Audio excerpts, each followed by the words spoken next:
So do you not have to create a seal or anything like that? These are coming out seamed up already. So these are, my seam is here at the bottom. I'm smooth at top. And then as I'm catching them, some of this outer seam from shaping, this will go away with relaxing and skinning. And for the most part, we're covered. And then it comes off pretty easily from the divider? Yeah, these are pretty, got a pretty quick snap when I pull them. We got to move pretty quick because those will start to stick back together. So this is a double. So when I've went too quick. So what do you do with that? Redivide it. And then that'll relax and come back into production. Just one of those things. It's a new batch, so I'm trying to understand the timing. It's a little bit wetter, so this is like pushing it on this rounder. As far as hydration, when you're at a wetter dough, you'll notice these little pieces are coming up here. These are sticking to the rounder as they come up. We lose about 0.1 on every dough ball. 0.1%? Of a gram, like an ounce. So these little pieces are coming off the balls. So when we cut that weight going in, we factored in for that. It's just processing. This is kind of like what you lose when you're producing, but we're not hand shaping anything. So are you saving the little dough to make a 300 gram or a gram? Yeah, and I'll just slowly incorporate those little ones in as I go. They'll end up in a dough ball somewhere. Nothing goes to waste. Look at that. Look at that. And this setup costs? So that rounder is about $9,500. This one? Yeah. The dividers are going for, there's two options, $17,000 or a $14,000 unit. What's the difference? The other unit has a 10-20 feature, so I can actually, I can split the blades between 10 partitions or 20 partitions. Smaller dough balls? Bigger dough balls. So if you were doing 10 partitions, you would do like 2-pound dough balls, and those are for like big sheet Sicilians, anything of that nature. And you just remove the... I'll explain it when I stop this run. You gotta move fast. Yeah, these are moving. When we're in cycle, these guys are moving pretty quick in here. What's the time? Like, how long does this process take? 20 minutes. To make how many dough balls? What are these, 20 per how many totes? 8 totes here. So 20 times 8. Is he slow? Yeah, I'm very slow right now. You're throwing me up. It's been a while. I've been home baking. You're talking and doing the camera, I get it. That's what a lot of people on YouTube say. They're like, why is it taking him 20 minutes to make a pizza? He's explaining everything. Yeah. What the fuck? Once you get the timing and you'll see me get into timing, I'll start stringing 6 in here at a time and just nail the whole tray. I'm just trying to figure out this tacky and feel the stick in my hand and get used to this setup again. It's been a while since I've been back here. Probably like 3 years. So this equipment's 3 years old already? This is 4 years. 4 or 5 years old already. 4 years. Yeah, it's old. What's it cost to repair something in case once it fucks up? Because they don't. These machines, I've got close to 10 of these dividers out there, and I've never had a repair yet. And the only thing that'll go is I have to train people to not cut this gasket. This gasket is what vacuum seals the dough inside this chamber. And that's what creates the pressure when I put this cut. So then when I open, that's all been sealed in there. All right, so when they see that little piece right there, that's okay? Yeah, that's just a little 0.1, whatever. Okay. That's okay. Cool, so it doesn't have to be perfect. No. No, and you're focusing here on speed, efficiency. Speed, consistency, and there's any production in scale. When you go and you'll see fully auto lines, they're always running a little bit. There you'll see dough balls and pieces. You'll see on YouTube the lines, the full pizza lines. There's scrap coming through the lines. And that's yield loss in production. That was quick. You just busted it out. iJof is making me nervous. I'm sorry. I tend to do that. Another Filipino brother. I'm like, oh my God. Oh my God. Oh my God. He make me nervous. Oh my God. He'd make me so nervous. I'm sweating. And that's the thing, the extra scrap is coming from because our dough is really hydrated. And that's why some people will ask me, a lot of guys, oh, what's the hydration you can put? You can put a wetter one, and I've had guys hit me up, what's all that little shit coming out of there? That's like wrong. And I go, no, that's part of the production. When you're processing something like this, yes, it's not by hand anymore. So you're gonna expect some yield loss in there. Because you gotta think we're moving at twice the speed now, so there is some loss to that. I mean, just if you were to hand cut, I've already processed 60 dough balls. To hand cut 60 dough balls, we'd still be standing here. God, it takes me like hours. It takes me 2 hours. We'd still be standing here. It takes me 2 hours to make dough and maybe just like 3-4 trays. It's crazy. At home, by myself, no machines. Yep. So just start multiplying that in production. It's a whole different game. And obviously you see I'm like Lupe's doing a slight assist, but I'm pretty much independently doing this whole process. Well, when we got here, there's only 2 people running the whole fucking... The whole production. They're pretty much done already. They started early. As you see, it's getting a little bit more slack because it's relaxed. I pushed it because I wanted to see it rest on the bench a little bit longer, just to kind of replicate what their production life will be like. They tend to sometimes take on a lot of projects. So when I develop these recipes, this is where I'm kind of fine-tuning it as well. I'm gonna go into big production with them tomorrow and scale this up. And I may even take a click of water out of this just to help it a little bit more on the production. And so just so I can reduce this a little bit more, those are all the notes I'm taking as I'm gonna make another revision to tomorrow's batch. This dough is like a test dough, but it's obviously gonna be used. Yes. What are you telling the people on the receiving end of this dough? Oh, there's new dough, fucking figure it out. So I'm gonna talk to their head cook, Claudia, and explain the changes I've done and what we fixed. And that'll then let her know to expect a different change on the pizza maker side. So then after that, I'm gonna follow it all the way down the chain, and I'm gonna follow this dough into production, into the ovens. So then I'll go work the line with them, see how it works on the pizza side now. I've kind of understand, by watching this right here, I can already tell what it's gonna be like on the production side on pizza. They'd be able to turn this oven up a lot higher, and their bake time will probably reduce by about a minute from this revision because they don't have all that dry mass in there anymore. They don't need to take an extra minute to put... Right. It's gonna expand better now, and they're gonna maximize their flour, bringing their costs down a little bit more too, because they went up close to 5% in hydration just by this revision. That's how underhydrated that dough was. So you know what 1% does in water. So 4% is a pretty drastic change to where they're seeing this difference in their mix. I see that you're trying to even it out a bit. I just keep the mass in so it just kind of stays relaxed. I'm trying to keep that same form. We want to maintain that same structure. That's key in this thing, because if you re-agitate it or re-elongate the gluten, it's going to tweak in there. So these come out nice and they shouldn't shift. Right, they stay nice and almost like how they were in the totes. That's why they're so soft to pick. It's a dance, man. Yeah, and we'll go a lot faster. Normally there's 2 of them here, and Lupe's just catching, and I'm just humming in there as fast as I can. So we'll kick it up. Come stand next to me. And then you'll see when it's got 2 people next to us how much quicker this will go. We just added 1 more body of labor, but we're gonna be able to, the speed's gonna increase drastically because now I'm just focused in this sector. We're gonna have less doubling.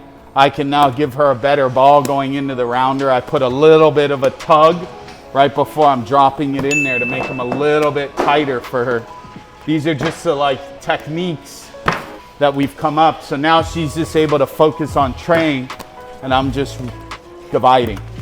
What are you looking for? I see you're like... I'm watching the next one go back up into the chamber. So down there, they're feeding into it. You're not even touching the dough. It's just slipping off. No, yeah. Are you oiling these trays? Yeah, they're all sprayed. These have all been Vegeline.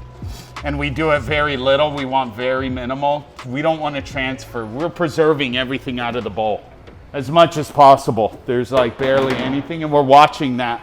And these are all the things that like I'm trying to develop, like understand for them in scale, because now I got to start factoring in as I'm here. I'm now developing what she's going to mix in the summer. I got to start thinking about spring when these guys transition. Yeah, that's crazy. The fact that you have to constantly adjust your dough. Well, especially with this client because they're on pre-ferments. So straight dough clients, I don't have to worry about. They're kind of weathered through the seasons. The pre-ferment clients are a little bit more intricate, and anyone who's out there, and you can ask even Brian over at Shoals, it's no dough's the same, and especially in this world. And that's cold fermenting it. It's like breaking the rules. You shouldn't be cold fermenting a starter dough, but it's just what these guys want to do in their signature and their branding. So wait, are you not cold fermenting this dough? Yeah, this will cold ferment. But you just said earlier, you shouldn't be cold fermenting. Yeah, you shouldn't with the starter, but that's what like Steve wants.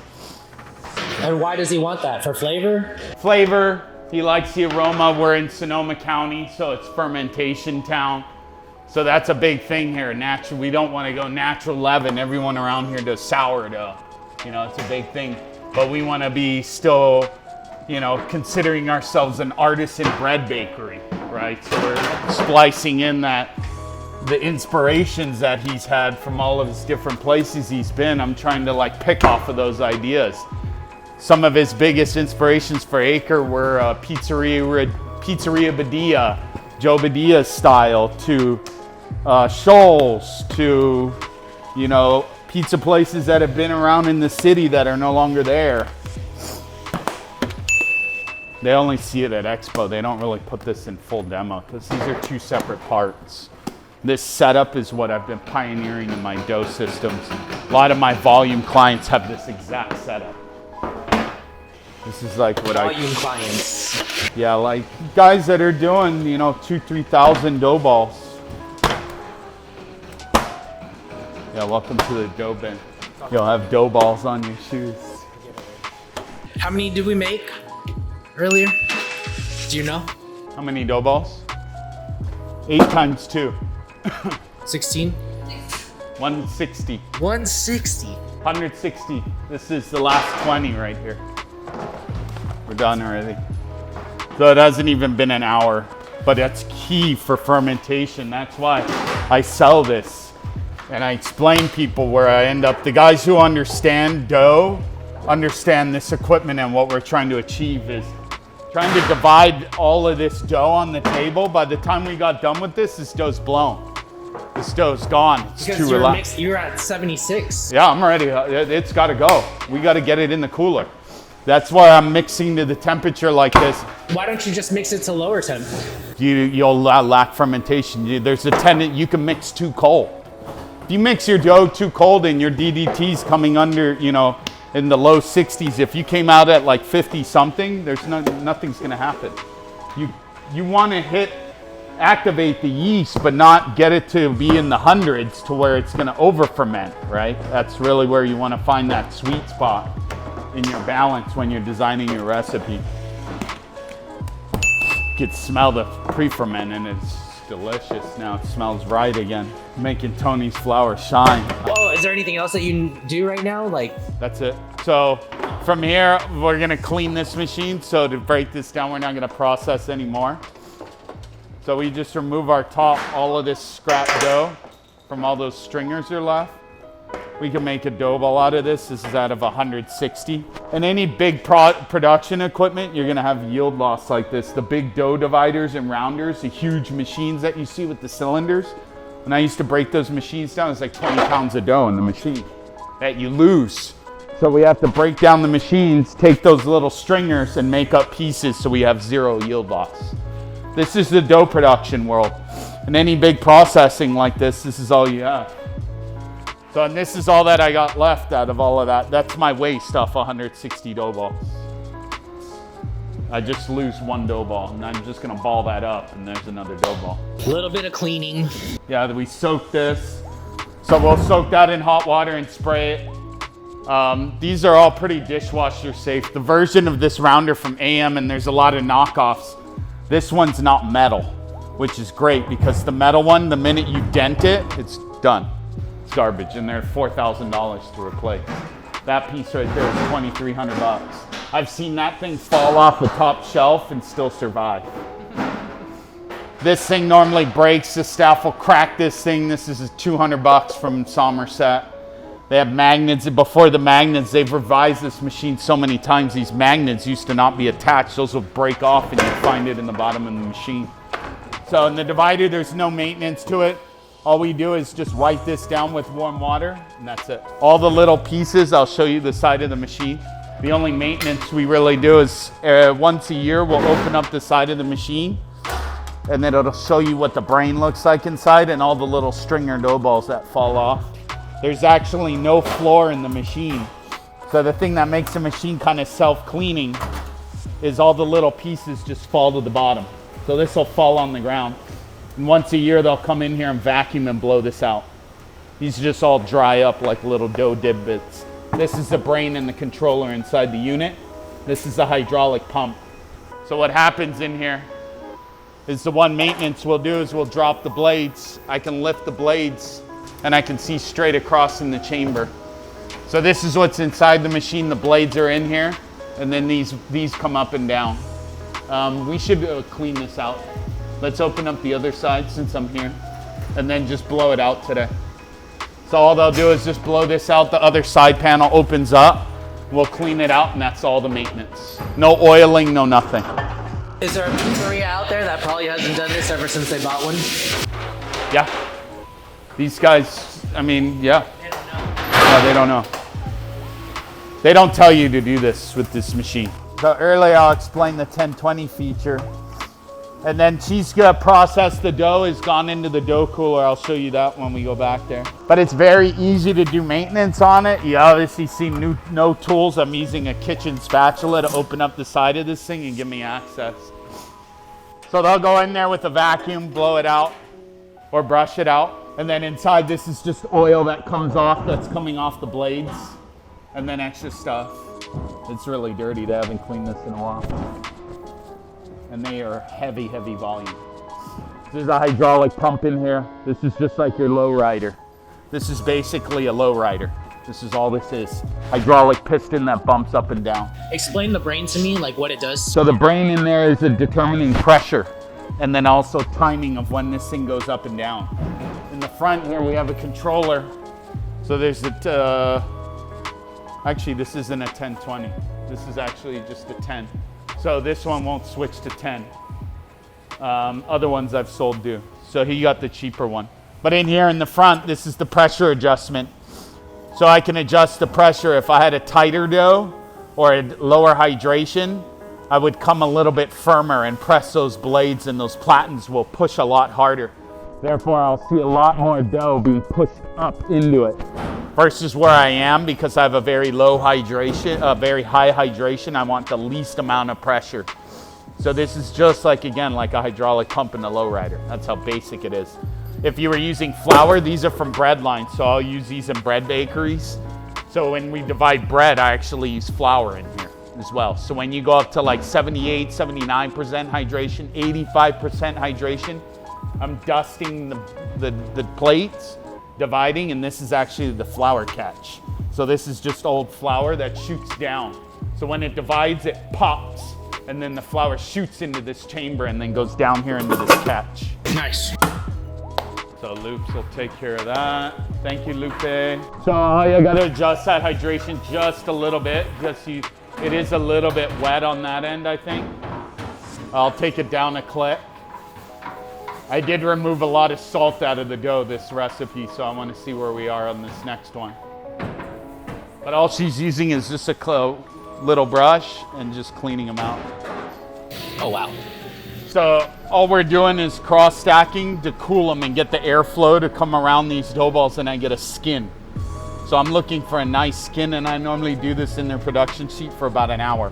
When they get 7 of these in the walk-in, they'll fill all of these walk-ins with these open, finish the rest of their production, close everything up, and then they're done. What are you doing? I'm making 24-ounce dough balls because Steve wanted me to look at his slice program and potentially make him a 22-inch pizza for his slices. He's trying to rip a little bit of that Miami slice vibe of the giant carnaccione on a 22-inch pizza with nice Parma on the finish. So he's looking for more of a solid slice. So I'm gonna ball him up some 24-ounce ones that will make some giant pizzas. So is Steve like on Instagram just like looking at these pizzerias and like, I want that kind of thing? When Steve goes to bed at night, Steve scours through Eater, the New York Times. I get articles sometimes at 2 o'clock in the morning I remember the time we went down the fried chicken hole and we wanted to start the Thomas Keller ad hoc chicken. And we were frying chicken 3 ways from Sunday in here. I'll show you a pressure fryer back there, a $35,000 pressure fryer that we bought just to try and do chicken. Don't use it anymore? No. We can't fucking sell it. No one wants to buy a $20,000 fryer. You can buy a fryer for $2,000. A pressure fryer is like... Why did you get it? Because that's what Thomas Keller was using? Pressure fryers are used by all the biggest in the game. Chick-fil-A, that's the secret to their sauce, is they pressure fry all the chicken. So it's just a better fry and it's hot. Hot. Super dangerous. So I just took those stringers that we had at the end and I'm just cutting them in here to make 24 ounces and pack them in here and let them ferment. I'll get at these later.